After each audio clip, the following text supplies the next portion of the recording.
The day you realize your entire life has been shaped by forces you never knew existed is the day your true journey begins. Have you ever felt a strange emptiness inside despite outward success? Or perhaps experienced dreams so vivid they seem to carry messages from another world? What if these weren't random events, but signals calling you toward your true self? Inside each of us exists a map, a hidden blueprint of who we truly are beneath all our masks and defenses. Carl Jung, one of the most profound psychological minds of the 20th century, called this journey to discover this map individuation. But what makes this process so powerful, and sometimes so frightening, is that it requires us to face parts of ourselves we've spent our entire lives hiding from. Section 1. The hidden door to your authentic self. In Man and His Symbols, Jung's final work completed just before his death, he revealed that this path towards psychological wholeness isn't just for resolving neuroses or healing trauma. It's the core purpose of human psychological development itself. Jung devoted decades to mapping this inner territory, recording thousands of dreams, studying world mythology, and working with patients to understand the universal patterns that guide our psychological evolution. When you begin to truly understand and embrace this process, something remarkable happens. The internal conflicts that have drained your energy begin to resolve. The recurring patterns that have limited your life start to dissolve. And most importantly, you discover a sense of meaning and purpose that transcends the ordinary understanding of who you thought you were. But why do so few people ever complete this journey?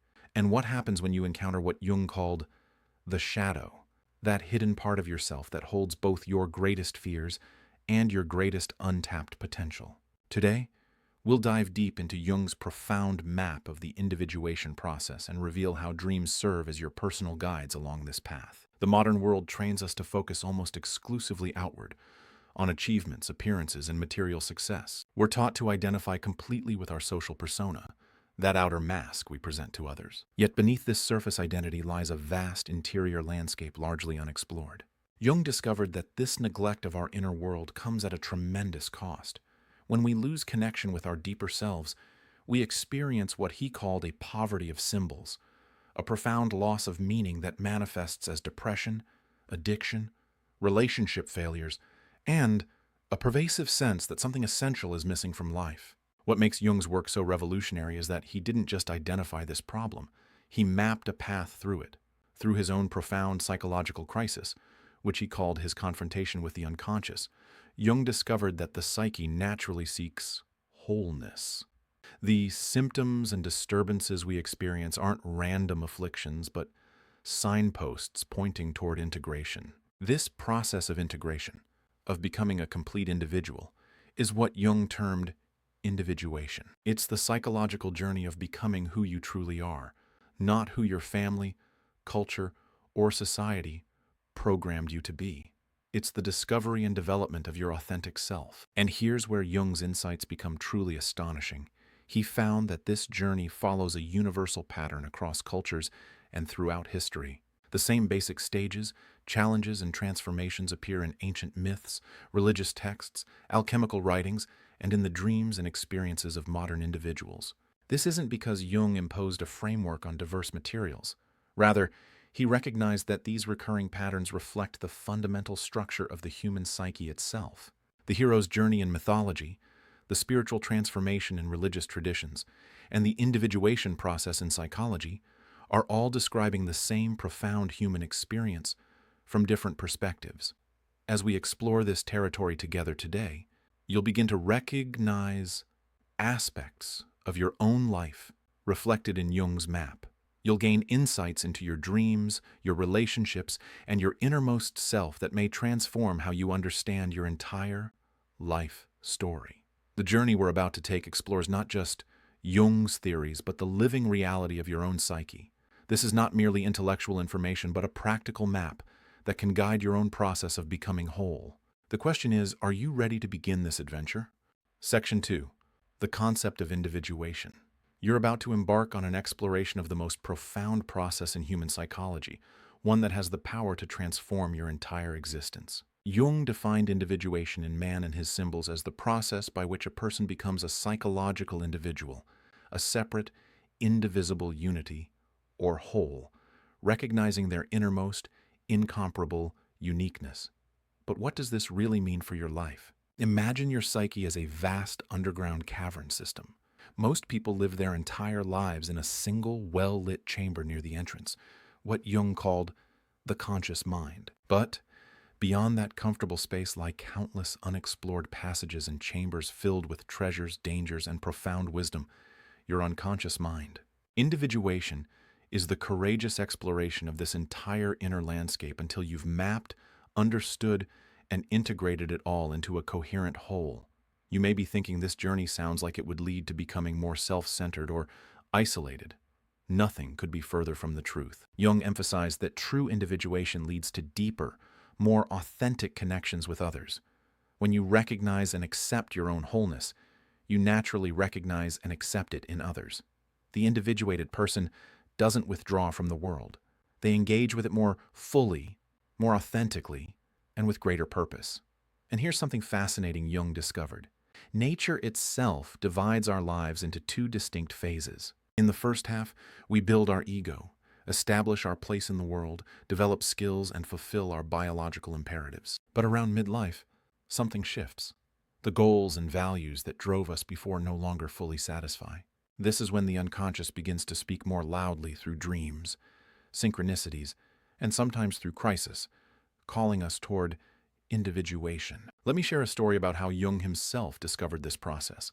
At age 38, Jung went through what he later called his confrontation with the unconscious, a profound psychological crisis after his break with Freud. For 6 years, he descended into what looked like madness from the outside, filled with disturbing visions and emotions.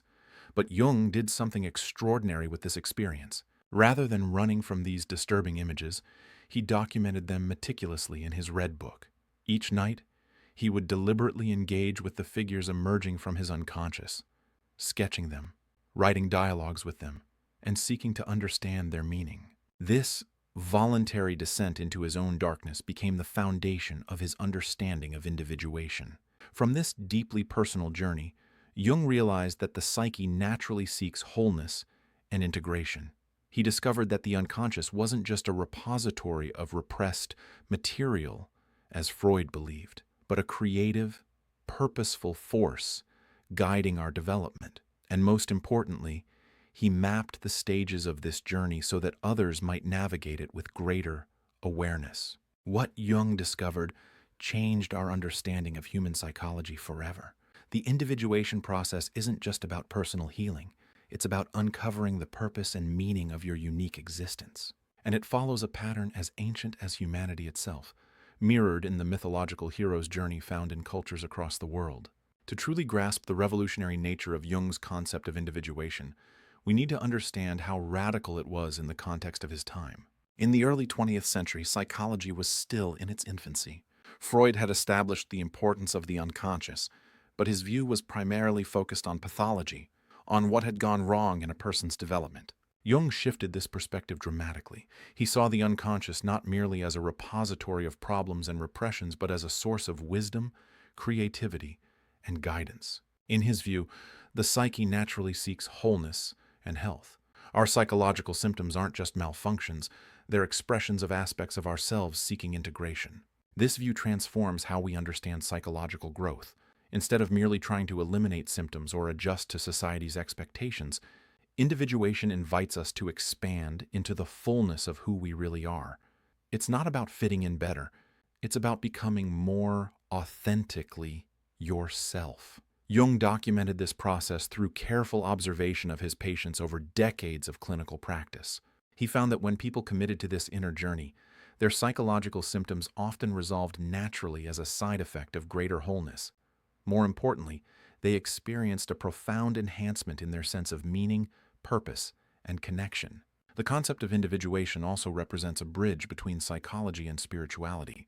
Jung recognized that the profound inner transformations described in religious and mystical traditions were pointing to the same psychological realities he was observing in his clinical work. The alchemical transformation of lead into gold, the hero's journey in mythology, the spiritual rebirth in religious texts, all were symbolic representations of the individuation process. But unlike many spiritual paths that emphasize transcendence of the individual self, Jung's individuation honors the unique embodiment of universal principles in each person.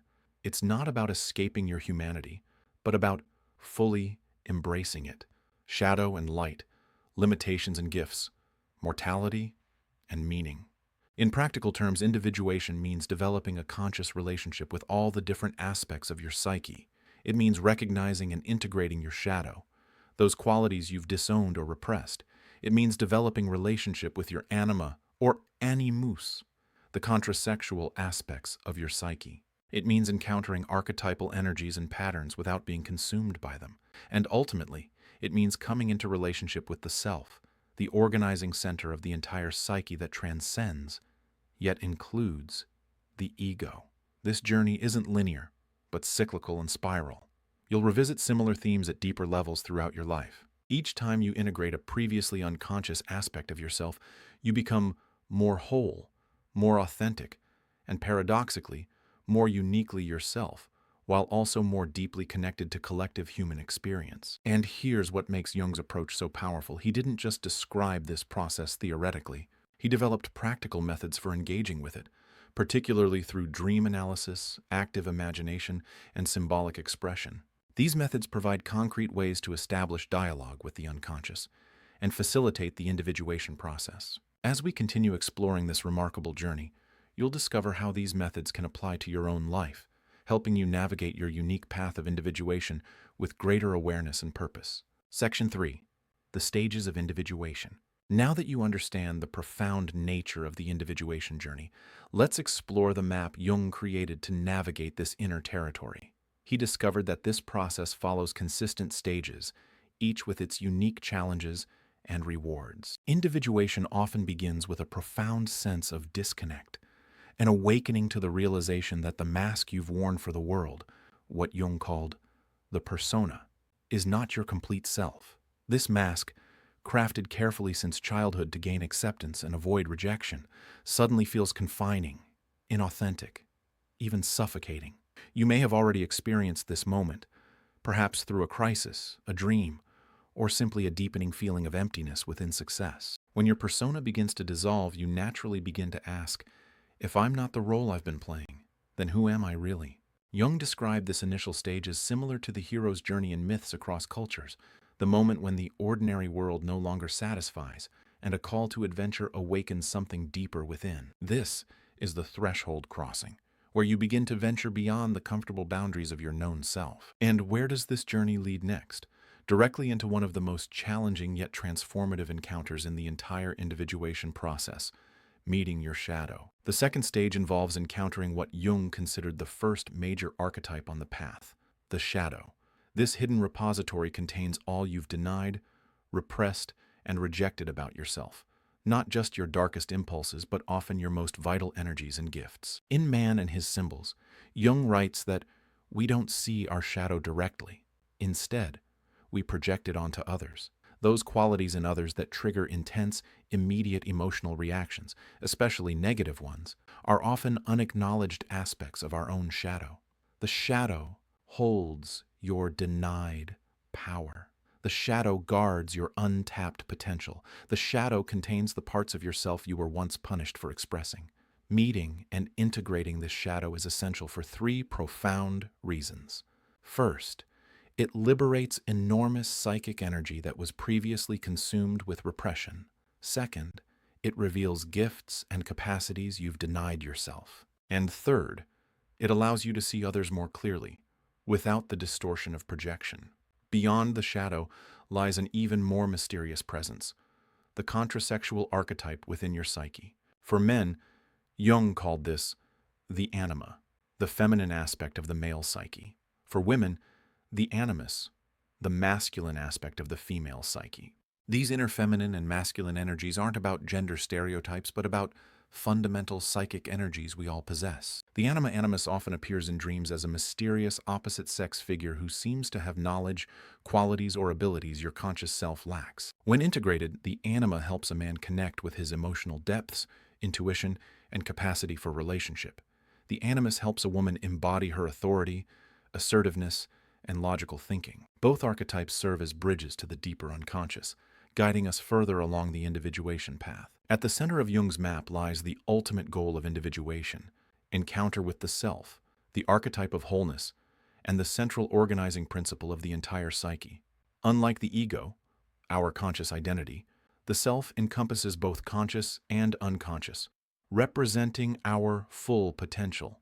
Jung often compared the relationship between the ego and the self to that between Earth and the sun. The ego, like Earth, may feel like the center of our personal universe, but it actually orbits around a much greater center, the self, which provides the true source of our psychic energy and purpose. In dreams and visions, the self often appears symbolically as a mandala, a circular, symmetrical image that represents wholeness and integration. Jung discovered that these circular symbols emerge spontaneously during periods of intense psychological transformation, serving as balancing forces when the ego is in crisis. Now I'm curious, which of these stages resonates most with your current life experience? Have you felt the dissolution of your persona, the emergence of shadow material, encounters with your anima, or animus, or perhaps even glimpsed the self through dreams or profound moments of insight? Take a moment to reflect, and if you feel comfortable, share in the comments which stage speaks most directly to your present journey. These stages aren't strictly linear. We spiral through them repeatedly throughout life, each time at a deeper level. A powerful dream or synchronistic event might temporarily connect you with the self before you fully integrated your shadow. Or you might cycle between shadow work and anima-animus integration for years before a stable connection with the self emerges. Let's explore each of these stages in greater depth, beginning with the dissolution of the persona. The persona develops naturally during childhood as we learn which aspects of ourselves win approval from parents, teachers, and peers. We all need a persona. It's our social interface, allowing us to function effectively in different contexts. The problem arises when we mistake this mask for our complete identity. The call to individuation often begins when our persona no longer serves us. Perhaps you've achieved everything you thought would bring fulfillment: career success, relationship status, material comfort, yet still feel a persistent emptiness. Or maybe a crisis forces you to question your identity. A job loss, divorce, illness, or bereavement strips away roles that previously defined you. Jung observed that this dissolution of the persona is often frightening. We've invested so much in crafting and maintaining our social mask that its dissolution can feel like death, the death of who we thought we were. This explains why many people resist the call to individuation, doubling down on persona-reinforcing activities instead of facing the unknown depths within. Those who accept this call discover that beneath the persona lies a far richer, more authentic identity waiting to be reclaimed. But this requires courage, the willingness to disappoint others' expectations, to appear foolish or selfish, to prioritize inner truth over social approval. One of Jung's patients, a highly successful businessman, experienced a profound depression despite his achievements. His dreams repeatedly showed him images of his childhood home and artistic pursuits he had abandoned. As he began reconnecting with these disowned aspects of himself, allowing his creative interests to resurface alongside his business identity, his depression lifted. He hadn't abandoned his persona, but expanded beyond its limitations. The dissolution of the persona inevitably leads to an encounter with the shadow. As our carefully constructed self-image begins to crack, we come face to face with all we've denied about ourselves. This encounter is often deeply uncomfortable, even shocking. We discover thoughts, feelings, and impulses completely at odds with who we thought we were. A dedicated philanthropist might discover selfish motives beneath her generosity. A gentle, conflict-avoidant person might uncover rage he never knew he possessed. A rational scientist might encounter profound, mystical longings. The shadow always contains what the conscious personality lacks. Jung noted that the shadow often appears in dreams as a figure of the same sex as the dreamer, someone threatening, primitive, or embarrassing. One woman repeatedly dreamed of a disheveled, sexually provocative female figure who kept appearing at her workplace, embarrassing her in front of colleagues. This figure represented her disowned sensuality and spontaneity, qualities she had suppressed to maintain her professional image.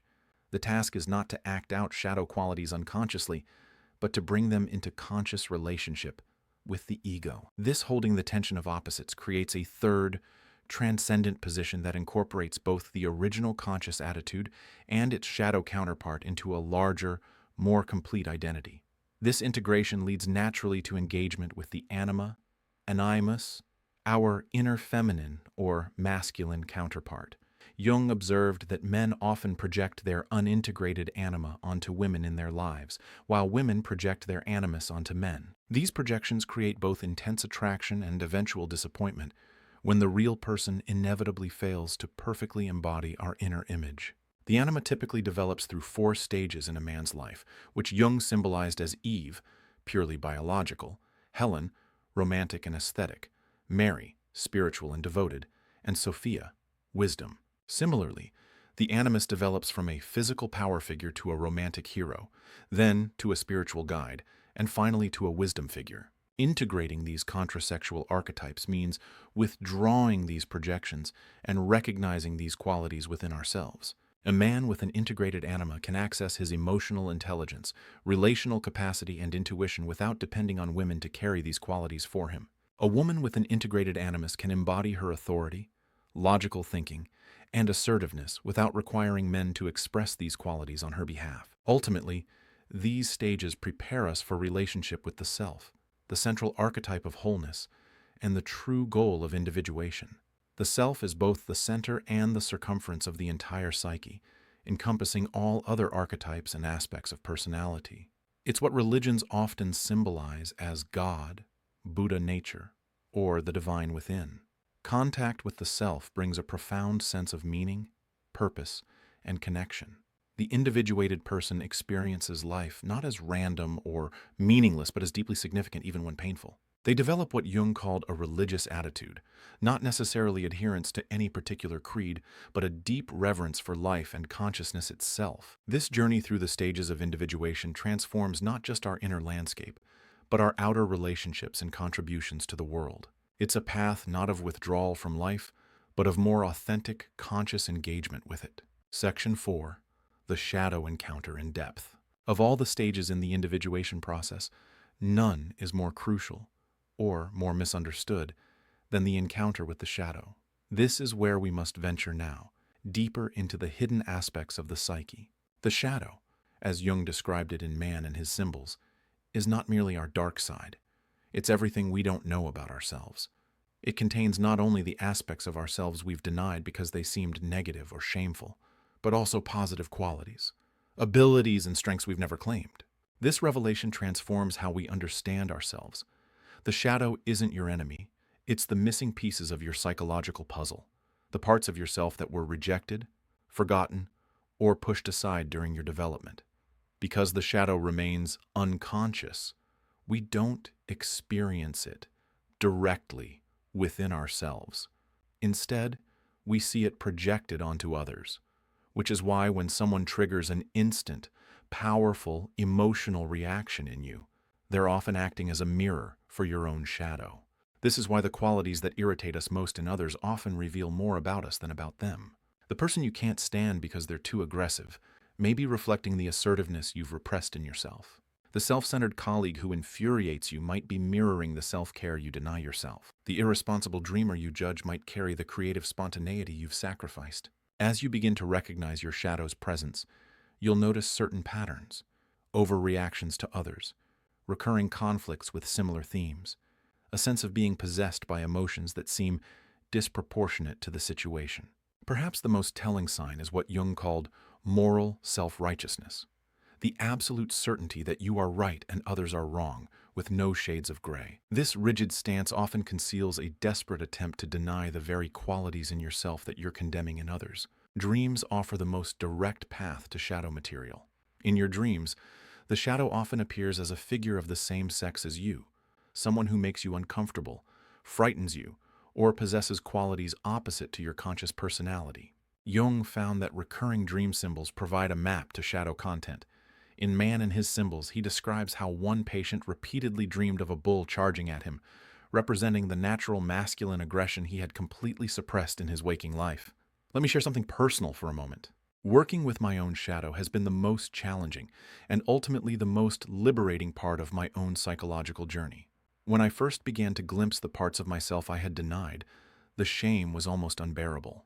But what Jung understood so profoundly is that within that shame lies our greatest opportunity for wholeness and authentic power. There was a period in my life when I found myself intensely irritated by anyone I perceived as attention-seeking, I would feel an immediate, visceral dislike for people who were outspoken or who commanded attention in groups. Through dream work and self-reflection, I eventually recognized this as a projection of my own disowned desire for recognition and voice, qualities I had been taught were selfish and inappropriate early in life. The moment of recognizing this projection was both humbling and liberating. The energy I had spent judging others transformed into creative force I could channel into my work. And most surprisingly, my relationships improved dramatically once I stopped projecting my shadow onto others. Integrating the shadow isn't about acting out its contents or surrendering to impulses. It's about expanding your self-concept to include what you've denied, holding the tension between opposites within your psyche rather than projecting them outward. As Jung writes, when you begin this integration, something remarkable happens. The psychic energy that was bound up in maintaining repression becomes available to you. The parts of yourself you've denied become sources of creativity and vitality rather than unconscious saboteurs. Think about your own life for a moment. What quality in others consistently triggers a strong emotional reaction in you? What might that reveal about the aspects of yourself you've denied or repressed? This isn't about self-blame, but about self-discovery, about reclaiming the fullness of who you are. The shadow's integration marks the first major threshold in the individuation process. Until you've made peace with your shadow, the deeper layers of the unconscious remain largely inaccessible. But once this initial reconciliation begins, the journey inward can continue toward ever greater wholeness. Jung's conception of the shadow represents one of his most profound contributions to psychology. Unlike Freud, who saw the unconscious primarily as a repository of repressed sexual and aggressive impulses, Jung recognized that the shadow contains all that we've disowned about ourselves, including positive, life-enhancing qualities. This understanding transforms how we approach psychological integration. Rather than merely trying to control negative impulses, we're invited to reclaim the fullness of our nature, to recognize that authentic wholeness includes aspects of ourselves that our conscious personality has rejected. How exactly does shadow material become relegated to the unconscious? The process begins in early childhood, as we quickly learn which behaviors and emotions are acceptable to our caregivers and which aren't. The infant who expresses rage and is met with punishment or withdrawal learns to suppress anger. The little girl whose independence is discouraged learns to hide her autonomy. The sensitive boy told to toughen up learns to conceal his vulnerability. These adaptations are initially necessary for survival and belonging. A child cannot survive without the protection and care of adults, so conforming to their expectations is essential. The problem arises when these early adaptations become rigid patterns that persist into adulthood, long after they've outlived their usefulness. What specifically goes into the shadow varies widely depending on family, culture, gender expectations, and individual temperament. In highly religious or moralistic families, sexuality and aggression are often relegated to the shadow. In achievement-oriented families, vulnerability and neediness might be disowned. In chaotic families, order and control might become shadow qualities. Cultural factors also shape the shadow. Western cultures tend to emphasize individuality, rationality, and productivity, potentially relegating collective values, intuition, and playfulness to the shadow. Eastern cultures might emphasize harmony and restraint, with assertiveness and self-expression becoming shadow qualities. Gender expectations create particularly powerful shadow dynamics. Traditionally, men have been encouraged to develop assertiveness, rationality, and independence, often relegating emotionality, vulnerability, and relationality to the shadow. Women have traditionally been encouraged to develop nurturing, relationally oriented qualities, with assertiveness, autonomy, and power often becoming shadow aspects. This helps explain why shadow integration is such a challenging and important process. We're not merely working with individual psychological material, but with deep cultural and collective patterns that have shaped human consciousness for centuries. The shadow manifests in our lives in numerous ways, all providing opportunities for recognition and integration. Projection is the most common shadow manifestation. We attribute to others, with emotional intensity, qualities that we've disowned in ourselves. These projections can be negative, seeing others as possessing our disowned flaws, or positive, seeing others as embodying qualities we can't acknowledge in ourselves. Both positive and negative projections distort our perception of others and prevent authentic relationship. Overreaction reveals shadow material. When our emotional response seems disproportionate to the situation, we're likely encountering something that activates our shadow. the colleague whose minor mistake sends you into a rage, the political figure whose every word infuriates you, the friend whose habits disgust you, all reflect shadow projections. Physical symptoms sometimes express shadow content that finds no other outlet. Jung observed that when conscious attention completely blocks shadow material from awareness, the psychic energy often manifests as bodily symptoms, tensions, pains, or illnesses that symbolically express the disowned content.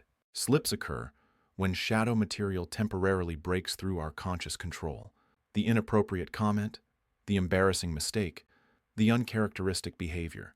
These moments, though often mortifying, provide valuable glimpses of our shadow content. Dreams offer perhaps the most direct access to shadow material. The figures in our dreams that disturb, frighten, or repel us often represent our own disowned qualities. By establishing dialogue with these figures rather than avoiding them, we begin the integration process. The goal in working with the shadow isn't to eliminate these aspects, but to bring them into conscious relationship with the ego. This doesn't mean acting out shadow impulses, but acknowledging them, understanding their origins and purposes, and finding constructive expression for their energy. Jung emphasized that shadow integration is not a one-time achievement, but an ongoing process. As we integrate certain shadow elements, deeper layers become accessible. The shadow is not static, but evolves throughout life, requiring continuous attention and relationship. Perhaps most importantly, shadow work is not about self-blame or shame, but about liberation and completion. The qualities we've disowned contain vital energy and gifts essential for our wholeness. By reclaiming them, we become more fully ourselves, more capable, more creative, and more authentically engaged with life. Section 5. The challenges of individuation. The path of individuation transforms every aspect of your psyche and life. But like any profound journey, it comes with significant challenges that must be navigated skillfully. Jung identified several crucial obstacles that arise as we walk this path of inner transformation. The first major challenge is what Jung called ego inflation, mistaking the powerful contents of the unconscious for the ego itself. When someone encounters archetypal energies without proper understanding, they may believe themselves to be uniquely special or chosen, leading to grandiosity and loss of grounding.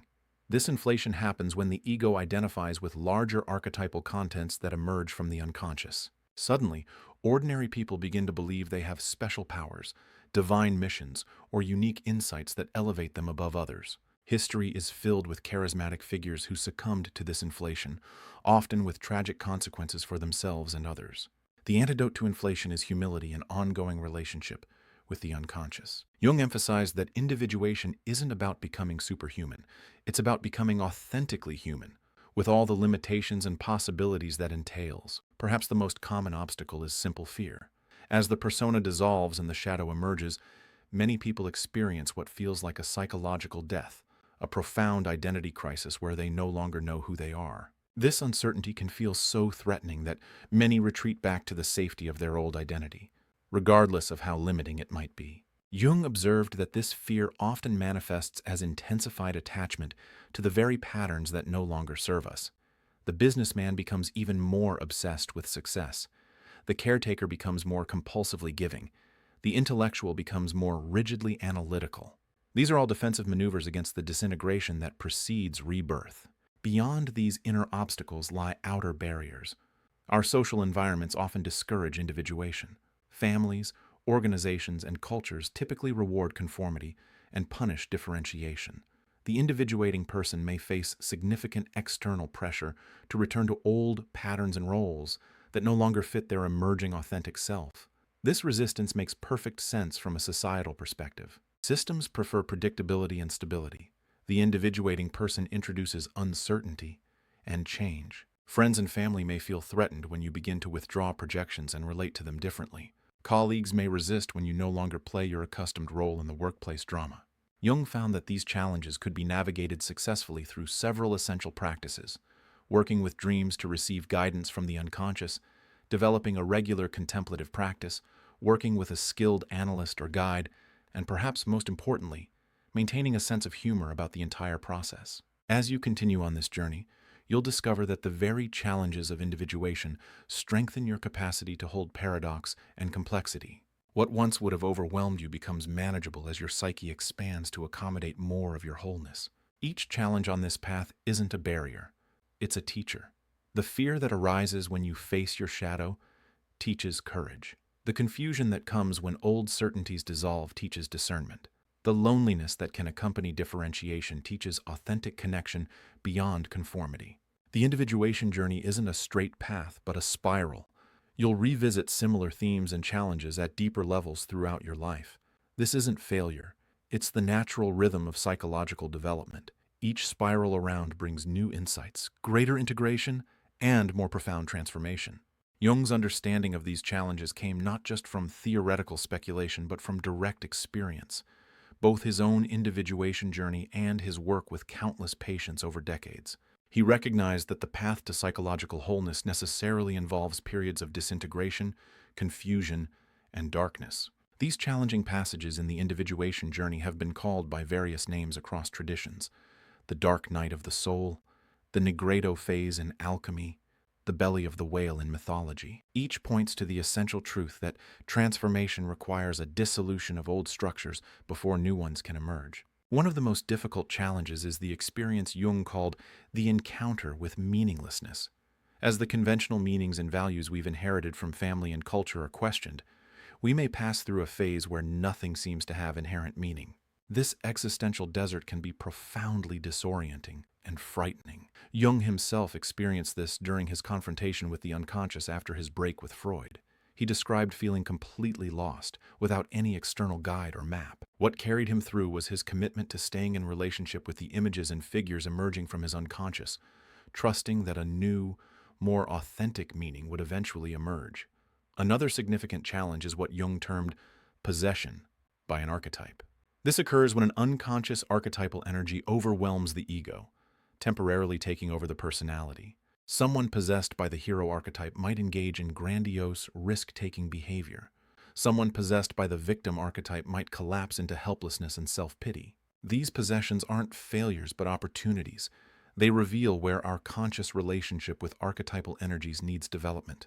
By becoming aware of these possessions and developing a more conscious relationship with the archetypal energies involved, we gradually learn to engage with these powerful forces without being overwhelmed by them. Social challenges are often among the most painful aspects of individuation. As we change internally, our external relationships inevitably shift as well. Some relationships may deepen as we become more authentic, while others may dissolve if they were based primarily on our former persona or mutual projection.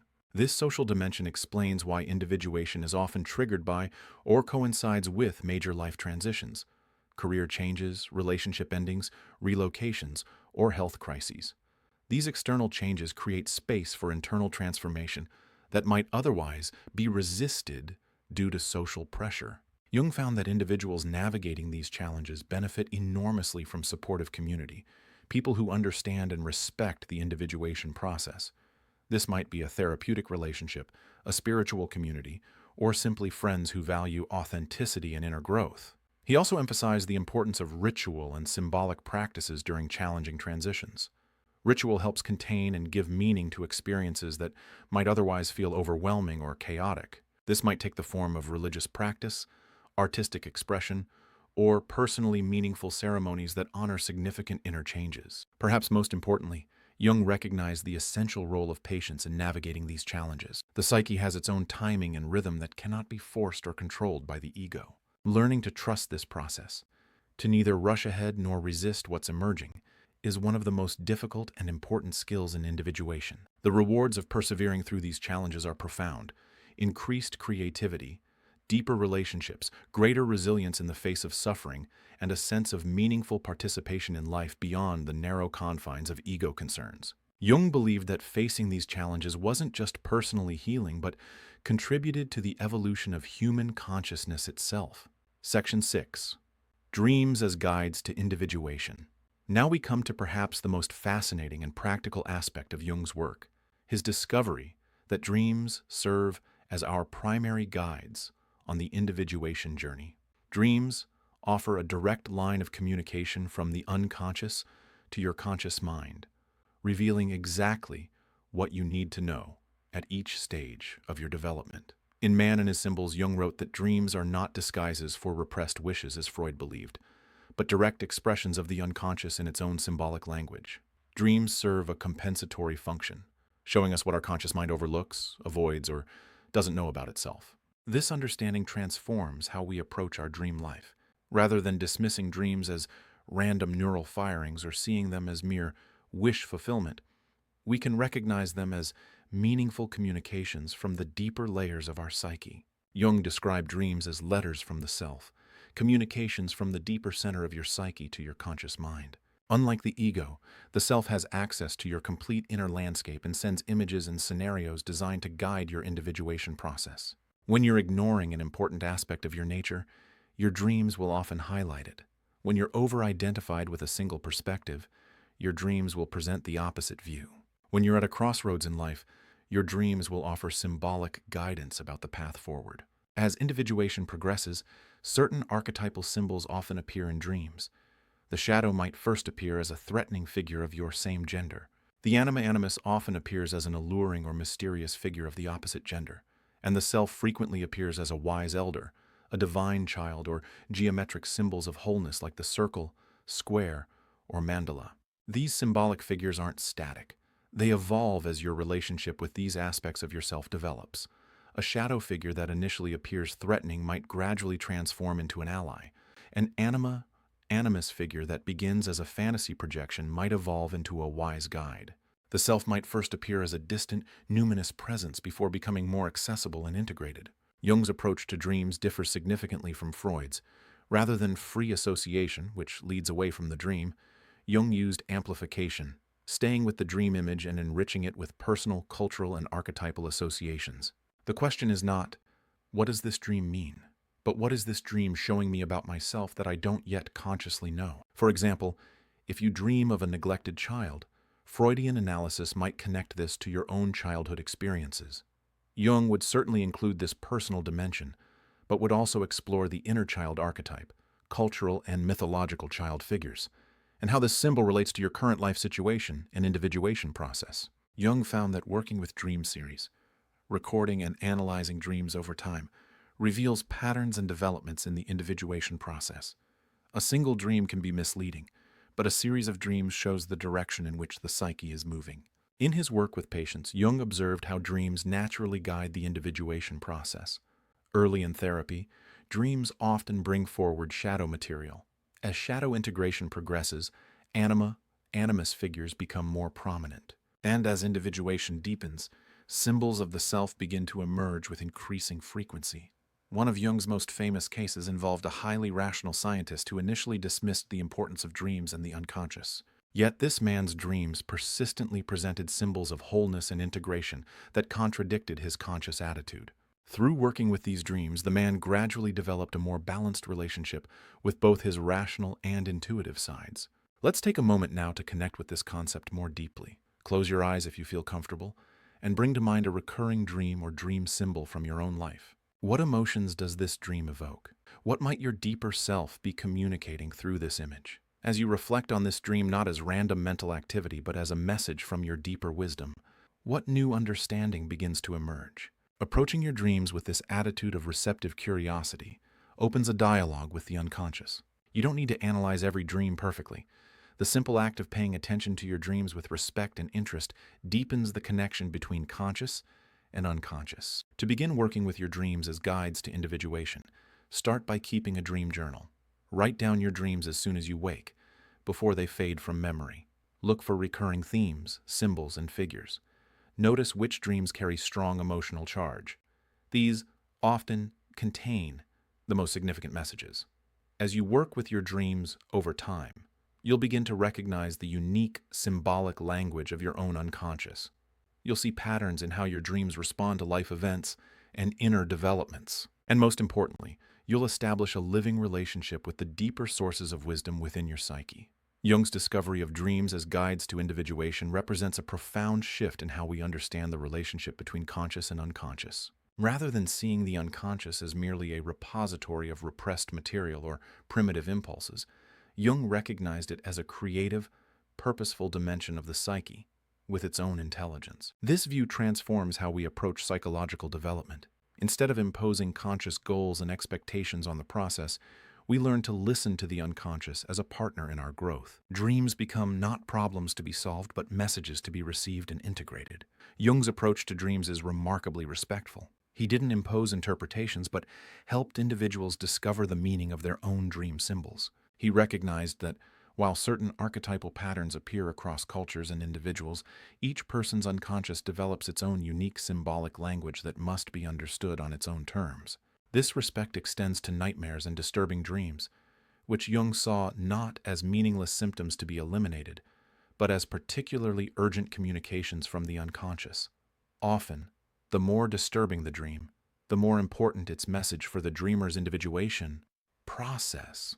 Jung observed that dreams function in several ways to support individuation. First, dreams compensate for conscious one-sidedness. When our waking attitude becomes too narrow or rigid, dreams present counterbalancing perspectives and energies. The workaholic dreams of play. The overly rational person dreams of emotional connection. The people-pleaser dreams of setting boundaries. Second, dreams anticipate future developments in the individuation process. Jung called this the perspective function of dreams, their ability to foreshadow psychological developments that haven't yet emerged into consciousness. These anticipatory dreams often appear mysterious or meaningless until later events reveal their significance. Third, dreams provide guidance during times of crisis or transition. When conscious orientation fails, during major life changes, losses, or spiritual emergencies, dreams often offer symbolic maps for navigating these challenging passages. Jung found that paying attention to dreams during these periods can prevent psychological disintegration and guide the transformation process. Fourth, dreams connect us with the collective unconscious, the layer of the psyche that contains universal human patterns and experiences. Through dreams, we access not just our personal unconscious material, but the archetypal dimension of human experience that transcends individual life. Jung documented numerous examples of this process in his clinical work. One memorable case involved a man struggling with depression after the death of his father. His dreams repeatedly showed him discovering hidden rooms in his childhood home, rooms filled with interesting objects and possibilities. These dreams were guiding him to explore previously undeveloped aspects of himself that had been overshadowed by his father's influence. Another case involved a woman whose dreams persistently showed her images of swimming across bodies of water. Initially fearful of these dreams, she gradually recognized them as symbolic representations of her journey from conscious to unconscious awareness, from the known territory of her established identity to the unexplored aspects of her psyche. Jung found that certain dream patterns typically appear during major life transitions. At midlife, dreams often feature journeys, explorations of unknown territory, or encounters with previously unrecognized figures. During the aging process, dreams frequently present symbols of culmination, completion, and preparation for death as a transition, rather than an ending. Perhaps the most significant dream symbols in the individuation process are mandalas, circular images that represent wholeness and integration. Jung discovered that these symbols often appear spontaneously during periods of psychological turmoil, serving as natural expressions of the psyche's self-healing capacity. Working with dreams brings the individuation process out of the realm of abstract theory and into lived experience. Through dreams, the archetypal journey of individuation becomes personal, specific, and embodied in the unique circumstances of each person's life. Importantly, Jung emphasized that dream work isn't just an intellectual exercise, but a lived dialogue with the unconscious. The goal isn't merely to understand dreams conceptually, but to allow them to affect and transform us, to let their wisdom guide our choices, attitudes, and development. Section 7. The Ongoing Journey. As we draw our exploration to a close, let's integrate these profound insights about individuation, shadow, and dreams into a comprehensive understanding of the journey that lies ahead. Jung emphasized that individuation is not a destination, but a lifelong journey. No one fully individuates. We can only move further along the path toward greater wholeness, integration, and authenticity. This understanding liberates us from perfectionism and allows us to embrace the process itself. The path of individuation spirals rather than progresses linearly. You'll return to similar themes and challenges throughout your life, but each time with greater awareness and integration. What once overwhelmed you becomes manageable. What once seemed mysterious becomes familiar. What once appeared threatening becomes a source of wisdom. Those who commit to this path discover a profound shift in their experience of life. Where there was inner conflict, they find harmony between different aspects of themselves. Where there was emptiness despite external success, they find deep meaning and purpose. Where there was fear of their own depths, they find treasures of wisdom and creativity. Importantly, Jung believed that individual transformation contributes to collective evolution. As more people integrate their shadows and develop relationship with their deeper self, the projections and unconscious dynamics that fuel cultural conflicts and crises begin to dissolve. The work you do on yourself ripples outward, affecting every relationship and social system you touch. The power of dream work in this process cannot be overstated. Your dreams reveal exactly what you need to become aware of at each stage of your journey. They highlight blind spots, offer creative solutions to problems, and provide glimpses of your potential future development. No therapist, teacher, or guide can know your psyche better than your own dreams. Individuation transforms how you experience your entire life. Synchronicities, meaningful coincidences, become more frequent as the boundary between inner and outer reality becomes more permeable. Creativity flows more freely as you access previously unconscious material.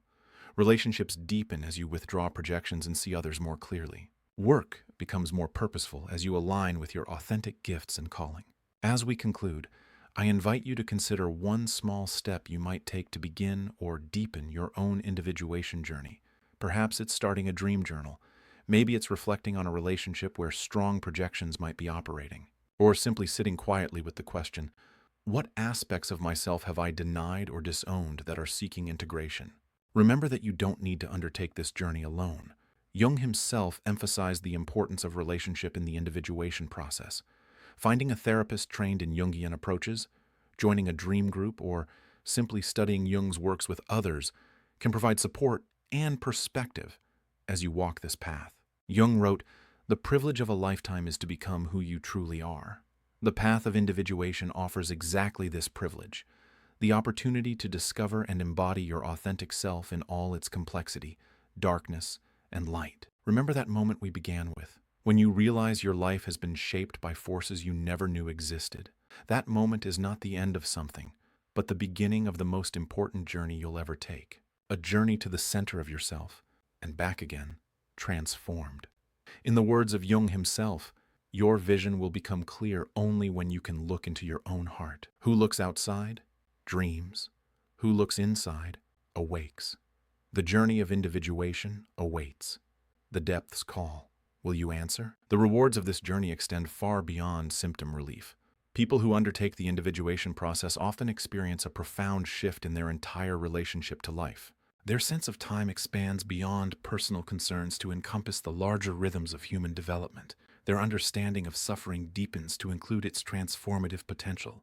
Their creativity flourishes as they access previously unconscious sources of inspiration and insight. Perhaps most significantly, the individuating person develops what Jung called a religious attitude, not necessarily adherence to any particular dogma, but a deep sense of meaning and purpose that transcends ego concerns. This attitude allows them to face even the greatest challenges and uncertainties of human existence, including mortality, with equanimity and acceptance. The cultural implications of Jung's vision are equally profound. He believed that the crisis of meaning in the modern world reflects our collective dissociation from the deeper layers of the psyche, particularly from the symbolic and archetypal dimensions of experience. The individuation process, by reconnecting us with these dimensions, offers a potential healing response to this collective crisis. Jung saw that technological advancement and material prosperity, for all their benefits, cannot satisfy our deepest needs for meaning, connection, and wholeness. These needs can only be met through inner development, through the integration of conscious and unconscious, rational and intuitive, personal and collective aspects of ourselves. This is why Jung's work has influenced not just psychology, but literature, art, religion, and cultural criticism. His vision of individuation speaks to a fundamental human longing that transcends any particular discipline or domain, the longing to become fully ourselves, to realize our unique potential while remaining connected to the shared ground of human experience. As we close our exploration, it's worth reflecting on how Jung's understanding of individuation might inform your own life journey. What aspects of yourself are seeking greater expression and integration? What disowned qualities might be appearing in your projections onto others? What symbols or themes in your dreams might be guiding you toward greater wholeness? The beauty of individuation is that it looks different for each person. The specific qualities needing integration, the particular challenges encountered, and the unique expressions of wholeness that emerge vary enormously from one individual to another. This is because individuation isn't about conforming to an external ideal, but about manifesting your own distinct essence. A highly intellectual person might need to integrate emotional and intuitive dimensions of experience. A deeply emotional person might need to develop greater discernment and analytical capacity. Someone who has devoted themselves entirely to relationships might need to discover independent creative expression. Someone focused exclusively on achievement might need to develop their capacity for receptivity and surrender. Whatever your unique path, certain principles apply universally. Step 1. Begin by paying attention. Notice your dreams, projections, emotional reactions, and synchronistic experiences. These are all messengers from the unconscious guiding your individuation. Step 2. Develop dialogue with the unconscious. This might take the form of dream work, active imagination, artistic expression, or other symbolic practices that enable communication between conscious and unconscious. Step 3. Integrate shadow aspects first. Until you've begun reclaiming your disowned qualities, deeper levels of the unconscious remain largely inaccessible. Step 4. Honor both structure and fluidity. Individuation requires both ego strength and the capacity to loosen ego boundaries, the ability to maintain identity while allowing transformation. Step 5. Find supportive community. Individuation isn't isolation, but the capacity for authentic connection. Finding others who respect and support your inner journey is invaluable. Step 6. Trust the process. The unconscious has its own timing and wisdom that the ego cannot control. Learning to cooperate with this deeper intelligence rather than imposing conscious expectations is essential. Step 7.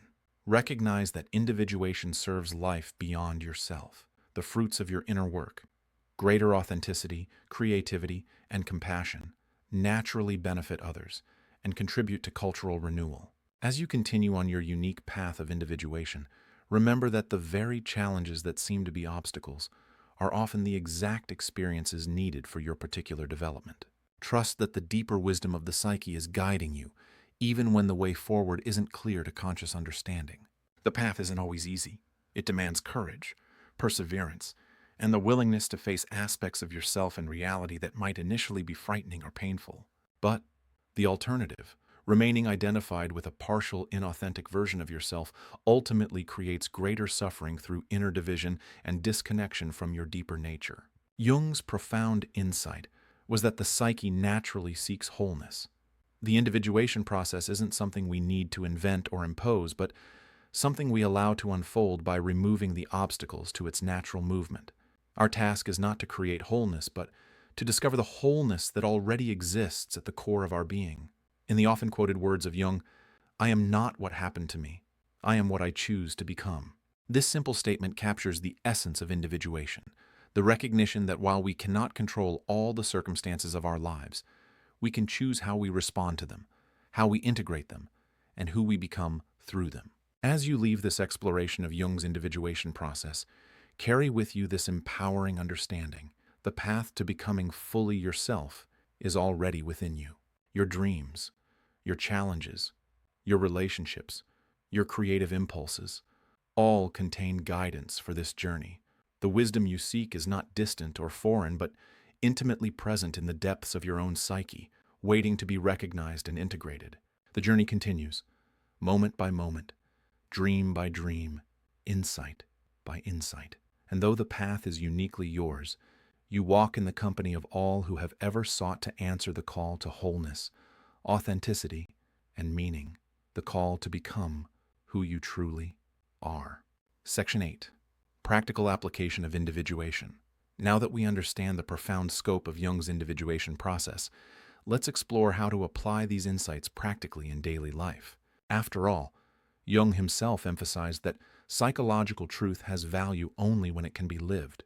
These aren't abstract theories, but maps for the territory of your own inner experience. The first step in practical individuation is developing the habit of psychological mindfulness, paying attention to the signals from your unconscious as they appear in everyday experience. Each day brings numerous opportunities for this awareness if we learn to recognize them. Emotional triggers provide one of the clearest windows into your shadow. When you feel a sudden surge of disproportionate emotion, rage at a minor inconvenience, intense jealousy at a casual comment, overwhelming anxiety about a routine interaction, you're likely encountering shadow material. Instead of either acting out these emotions or suppressing them, try becoming curious about them. Ask yourself, what disowned part of myself might I be encountering here? Dreams offer another regular pathway for unconscious communication. Even if you don't remember dreams frequently, setting the intention to recall them often increases dream recall. Keep a notebook by your bed and write down whatever fragments you remember immediately upon waking. Look for recurring themes, figures, or settings in your dreams. These often point to important aspects of your individuation process. Relationships serve as powerful mirrors in individuation. The qualities that most attract or repel you in others often reflect your own unconscious material. Practice noticing when you idealize someone, they're so perfect, or demonize them, they're impossible. Both reactions usually involve projection of your own disowned qualities. Creative expression provides a natural channel for unconscious material to emerge into consciousness. Whether through art, writing, music, dance, or other forms, creativity allows symbolic communication from deeper parts of the psyche. You don't need to be a professional artist. The value lies in the process, not the product. Physical symptoms sometimes carry psychological messages, especially when medical explanations are insufficient. Jung observed that the body often expresses what the conscious mind refuses to acknowledge. Paying attention to physical symptoms with psychological curiosity, without denying appropriate medical care, can reveal important insights for individuation. Synchronicities, meaningful coincidences, often increase during active individuation. When outer events seem to mysteriously align with inner psychological processes, pay attention. These moments offer glimpses of the deeper connections between psyche and world that typically remain invisible to everyday awareness. Jung developed specific practices to facilitate individuation. One of the most powerful is active imagination, a method of deliberately engaging with unconscious material through dialogue, visualization, or creative expression. This practice creates a middle ground between conscious and unconscious where transformation becomes possible. To try a simple form of active imagination, identify a figure from a recent dream that intrigued or disturbed you. In a quiet, relaxed state, visualize this figure and initiate an imaginal conversation. Ask questions and wait patiently for responses to emerge, not from your conscious mind, but from a deeper source. Record this dialogue through writing or drawing. Another practical application involves working consciously with the persona, your social mask or public identity. Rather than identifying completely with your persona or rejecting it entirely, individuation involves developing a more flexible relationship with it. You learn to wear appropriate social masks when necessary without mistaking them for your complete identity.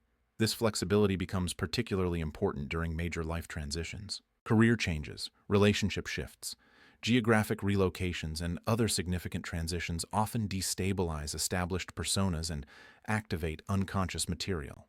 These periods, while challenging, offer rich opportunities for individuation if approached with awareness. Jung emphasized the importance of ethical development alongside psychological growth. As you integrate shadow material and connect with deeper layers of the psyche, ethical responsibility grows, rather than diminishes. The individuating person becomes more, not less, concerned with their impact on others and the world. This ethical dimension extends to how we handle the increased energy that comes from shadow integration. The aggressive impulses, sexual desires, or power drives that emerge from the shadow require conscious, ethical channeling. Integration doesn't mean unrestricted expression, but conscious relationship and appropriate direction of these energies. The middle and later stages of life provide especially rich ground for individuation. Jung noted that while the first half of life naturally focuses on external achievement and adaptation to social expectations, The second half calls for inner development and the discovery of personal meaning beyond conventional success. This shift explains why many people experience a profound questioning of values and identity at midlife. What Jung called the noon of life often brings a natural reorientation from outer to inner development. This transition, while often uncomfortable, represents not a crisis to be avoided, but an invitation to deeper authenticity and meaning. For those raising children, understanding individuation provides valuable perspective on parenting. Rather than viewing children as extensions of yourself or blank slates to be programmed with social values, you can recognize them as unique beings with their own individuation journeys. Your role becomes not to determine who they will become, but to provide safe space for their authentic self to emerge. Similarly, in intimate relationships, individuation transforms how we connect with others. Rather than using relationships primarily to complete ourselves or fulfill unconscious needs, we can engage from a place of growing wholeness. Paradoxically, as we become more fully ourselves through individuation, our capacity for authentic intimacy increases. Work and creative expression also transform through individuation. Instead of being driven primarily by external expectations or compensation, work can become a channel for expressing your unique gifts and contributing meaningfully to the world. Many people find that as individuation progresses, their work naturally aligns more closely with their deeper values and authentic interests. Physical healing often accompanies psychological integration. Jung observed numerous cases where physical symptoms improved or resolved as patients progressed in their individuation process. This mind-body connection reflects the fundamental unity that individuation seeks to restore, not just within the psyche, but between psyche and soma. Even aging and mortality take on new meaning through the lens of individuation. Rather than viewing aging solely as decline, Jung saw the later stages of life as potentially the most meaningful, a time when artificial identities fall away and deeper wisdom emerges. The individuating person approaches death not merely as an ending, but as the final stage of a meaningful life journey. These practical applications demonstrate that individuation isn't an abstract, esoteric process, but a living reality that touches every dimension of human experience. From dreams to relationships, creativity to ethics, mind to body, individuation offers a comprehensive approach to becoming more fully human in all aspects of life. Section 9. Individuation and collective transformation. As we approach the conclusion of our exploration, let's expand our perspective to consider how Jung's concept of individuation relates to the collective dimension of human experience. For Jung, individual and collective transformation were inseparably linked. The work we do to become more whole as individuals contributes directly to the evolution of human consciousness as a whole. Jung lived through 2 world wars and witnessed firsthand the devastating consequences of unconscious forces erupting on the collective level. He recognized that when individuals fail to acknowledge and integrate their shadow material, these disowned energies don't simply disappear. They accumulate in what he called the collective unconscious, eventually manifesting as social and political movements, ideologies, and conflicts. This understanding gives individual psychological work profound importance beyond personal healing or development. When you engage seriously with your own shadow, withdrawing projections and integrating disowned aspects of yourself, you're not just improving your own life. You're making a vital contribution to collective healing. The same principle applies to other elements of the individuation process. As individuals develop a more conscious relationship with archetypal energies rather than being unconsciously possessed by them, cultural expressions of these archetypes become more balanced and constructive. As more people establish connection with the self beyond ego, collective values naturally shift from exploitation and competition towards stewardship and cooperation. Jung observed that periods of cultural transition and crisis, while deeply challenging, often coincide with significant advances in consciousness. Just as individual transformation frequently requires passage through confusion and disintegration, collective evolution involves periods of uncertainty and dismantling of outdated structures before new, more integrated forms can emerge. The current global challenges we face, ecological crisis, technological transformation, cultural polarization, and systemic injustice, represent not just problems to be solved, but invitations to collective evolution. From Jung's perspective, these crises reflect the unconscious pushing for greater awareness and integration at the collective level, just as personal symptoms push for integration at the individual level. This collective dimension of individuation has particularly important implications for leadership in all domains. Leaders who have engaged seriously with their own individuation process, who have confronted their shadows, integrated their animus, and established connection with the self beyond ego, naturally lead from wholeness rather than unconscious compensation. Such leaders don't use power primarily to bolster fragile self-worth or act out unconscious drives. They aren't prone to projecting shadow material onto opponents or scapegoats. They don't seek to fulfill unconscious archetypal fantasies through their leadership role. Instead, they serve from a place of authentic self-knowledge, capable of seeing others clearly rather than through the distorting lens of projection. Jung's perspective also transforms how we understand cultural and religious traditions. Rather than viewing these traditions as mere social constructs or arbitrary beliefs, Jung recognized them as collective expressions of the individuation process across generations. The world's mythologies, sacred texts, rituals, and symbols represent humanity's ongoing effort to articulate and facilitate the journey to wholeness. This understanding fosters both appreciation for traditional wisdom and openness to evolution. Just as individual individuation follows a spiral path, collective consciousness develops through cycles of tradition and innovation, preservation, and transformation. The most vital cultures maintain meaningful connection with their roots while remaining adaptable to changing conditions and emerging awareness. The ecological dimension of individuation deserves particular attention in our time. Jung recognized that genuine wholeness includes not just integration within the individual psyche, but connection with the natural world. As individuation progresses, our sense of self naturally expands to include wider circles of relationship, from personal identity to family, community, humanity, and ultimately to the entire web of life. This expanded sense of self transforms how we relate to nature, not as a resource to be exploited or even just a precious thing to be protected, but as the larger living whole of which we are a part. The individuating person experiences increasing awareness of their fundamental embeddedness in natural systems and processes, leading to an organic sense of ecological responsibility. Similarly, individuation transforms our relationship with technology. Rather than either rejecting technological development or surrendering uncritically to its momentum, the individuating person seeks to engage with technology in ways that serve genuine human flourishing and planetary well-being. This requires discernment about which technologies enhance our humanity and which diminish it, discernment that becomes increasingly refined through the individuation process. The relationship between individual and collective transformation works in both directions. Just as individual individuation contributes to collective evolution, supportive cultural contexts make individual individuation more accessible.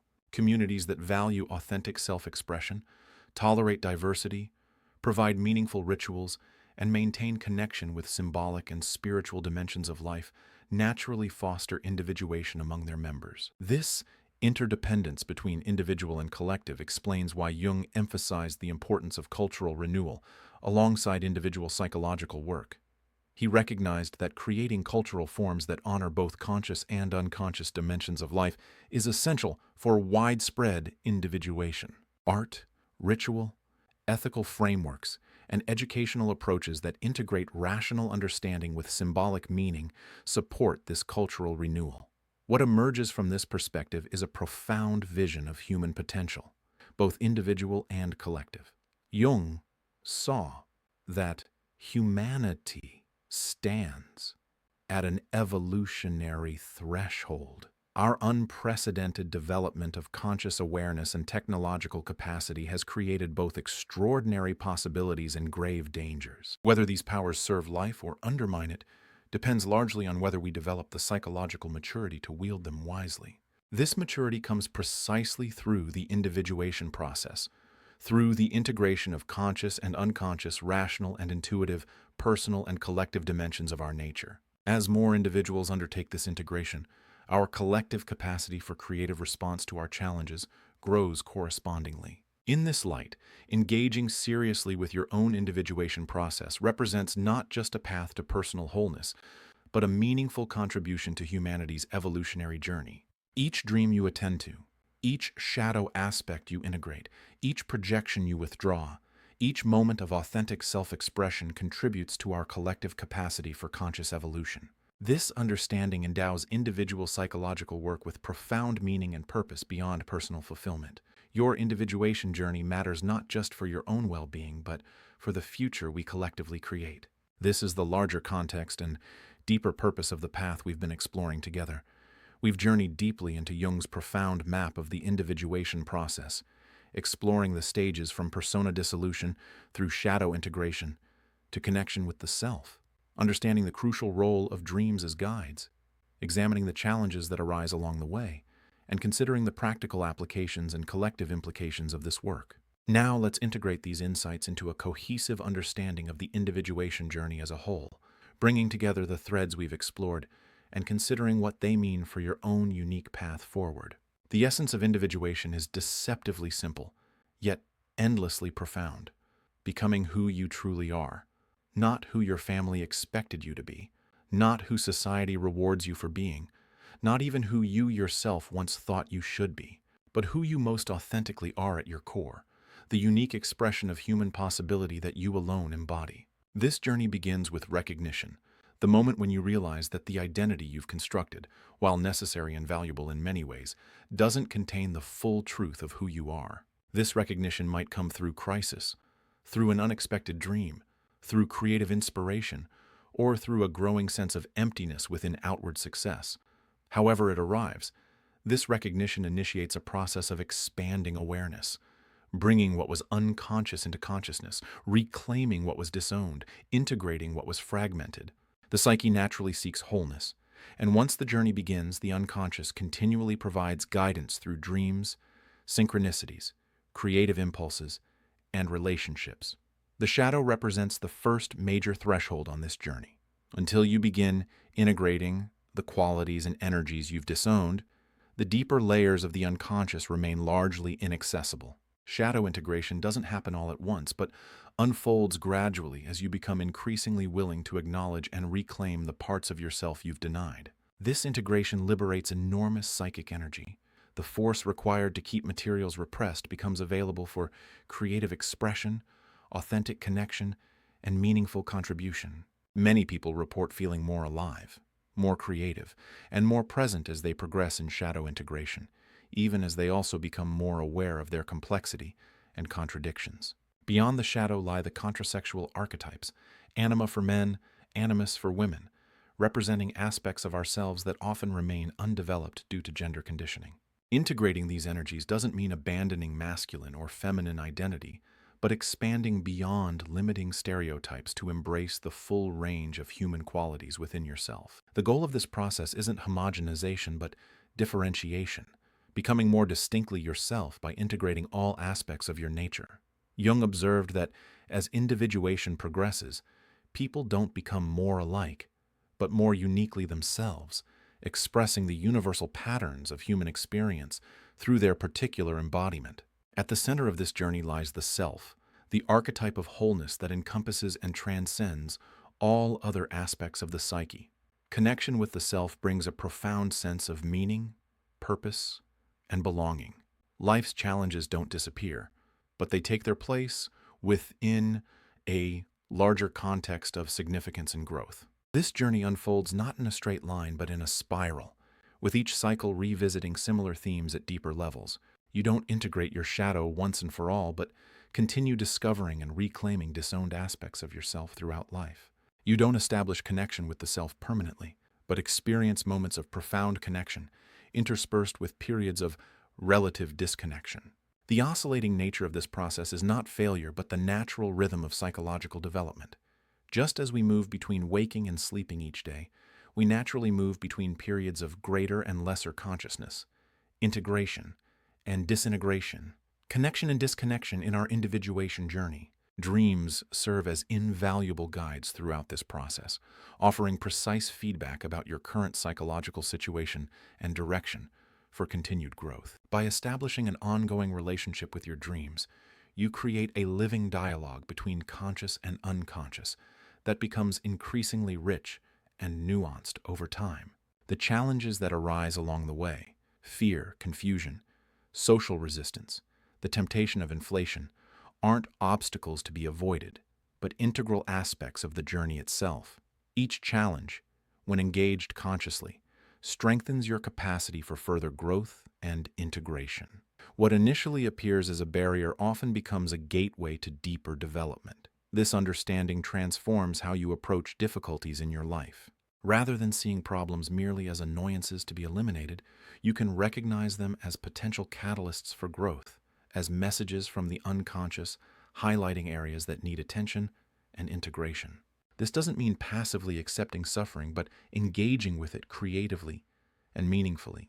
Practical application of individuation principles in daily life through attention to dreams, shadows, relationships, creativity, and synchronicities grounds this process in lived experience. Individuation isn't an abstract theoretical concept, but a tangible reality that manifests in how you live, love, work, and relate to yourself and others. The collective dimension reminds us that individual transformation contributes directly to cultural evolution. As you withdraw projections and integrate disowned aspects of yourself, you reduce the collective shadow material that fuels destructive social and political movements. As you connect with deeper sources of meaning and value beyond ego concerns, you contribute to the emergence of more sustainable and compassionate cultural patterns. This integration of individual and collective transformation endows personal psychological work with profound significance beyond individual healing or fulfillment. Your individuation journey matters not just for your own well-being, but for our collective future, for the kind of world we create together. As we conclude, I invite you to reflect on where you currently find yourself in this journey. What aspects of your shadow are seeking integration? What dreams have been speaking to you? What synchronicities have appeared in your life? What creative impulses are emerging? These are all signposts pointing the way forward on your unique path of individuation. Remember that this journey requires both courage and patience. The courage to face aspects of yourself and reality that might initially seem frightening, and the patience to allow the process to unfold according to its own timing, rather than the ego's demands. Both qualities develop naturally as you engage seriously with the individuation process. You don't need to undertake this journey perfectly or completely. Even small steps toward greater consciousness and integration make a difference, both in your own life and in our collective evolution. Each moment of honest self-reflection, each withdrawal of a projection, each creative expression of authentic selfhood contributes to this unfolding. In closing, let me share one final insight from Jung that captures the heart of the individuation journey. The privilege of a lifetime is to become who you truly are. This privilege awaits each of us, not as a distant ideal, but as a living possibility available in this very moment, through the choices we make and the awareness we bring to our unfolding lives. May your journey toward wholeness continue to unfold with courage, creativity, and compassion for yourself, for others, and for the world we share. Thank you for exploring these profound depths together.